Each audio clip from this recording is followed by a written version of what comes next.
ICI numbers for last quarter of 2017 have been released, and worldwide we saw total net assets of mutual funds reach just above $49 trillion in line with PwC estimates. As you can see on the graph, this is a growth of just over 22% for the year, which is not surprising given very strong capital markets growth last year. The Americas continue to account for the lion's share of these assets, making up just over half. Equity funds remain the most popular in this region, with these funds showing a strong growth of 24% year on year. We saw this trend in Europe as well. However, growth was even stronger, with equity funds rising 33.8% between Q4 2016 and Q4 2017. Our graph on the left gives you a bit of context regarding the fund breakdown over the last year and how assets have grown.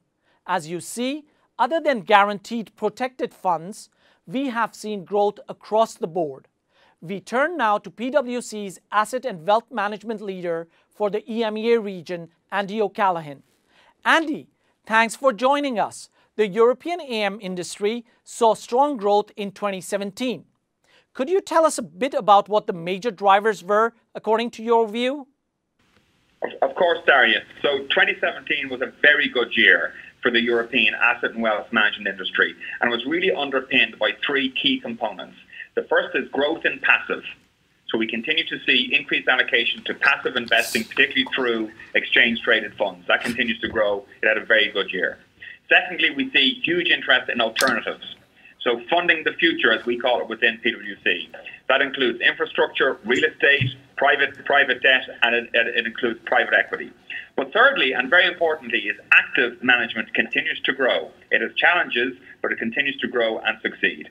And underpinned by all of that is the distribution of UCITS in Europe and beyond Europe, right across the world, and increasingly the use of alternative investment funds as a passported vehicle. So overall, a very good year, lots of challenges, but overall, a very good year. Andy, what do you believe are the key trends for the European industry for 2018? So I think we'll see continued volatility. We're a few months into the year. We've obviously seen a lot of volatility in the markets. That puts pressure on asset management firms. It puts pressure on their margin, and it puts pressure on their business. I think we continue to see that. We'll also see the backdrop of Brexit.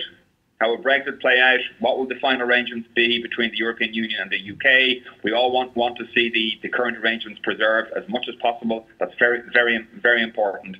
But longer term, we see the continued growth. So 2018 should continue to be a successful year, a good year for asset management firms and those who support them, driven by the underlying demographics and the underlying increase in investment into the industry. Thanks, Andy. It will be interesting to see what 2018 brings. Looking to the APAC region, we saw total mutual fund assets in 2017 almost $1.5 trillion up, growing from just over $5 trillion at the end of 2016 to $6.49 at the end of 2017. Interestingly, in Asia Pacific, we saw bond fund assets fall during the course of the year, as the graph on the left illustrates. Let's turn to news from around the globe and see what's been making headlines.